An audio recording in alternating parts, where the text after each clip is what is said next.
UP के कानपुर में I love Mohammad का बैनर लिखने पर कानपुर में एफआईआर दर्ज हुई, जिसके बाद मामले पर एफआईआर दर्ज की गई और असम से भी जमीयतुलमा के सदर एडवोकेट जुनैद खालिद ने रद्द-ए-अमल का इजहार किया। उन्होंने कहा कि ऐसी एफआईआर कोई काम की नहीं है। ये भारत सेक्युलर मुल्क है, यहाँ पर सभी अपने अपने मजहब को लेकर एक साथ चल रहे हैं और आई लव मोहम्मद लिखना कोई गलत बात नहीं है।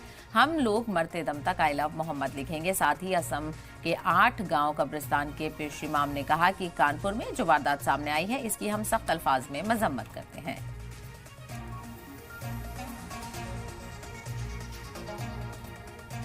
आप सल्लल्लाहु अलैहि वसल्लम के बारे में कोई मजहब का, ये तो मुसलमान के हर दुनिया में हर इंसान जो है, हर मज़हब के लोग उनको एहतराम करते हैं, अदब करते हैं, उनसे मोहब्बत करते हैं। और ये कुछ नासमझ लोग, बेवकूफ़ लोग जो है, किसी भी धर्म से जो क्यों ना हो, वो इन सब गलत चीज़ों को लेके आगे बढ़ाते हैं।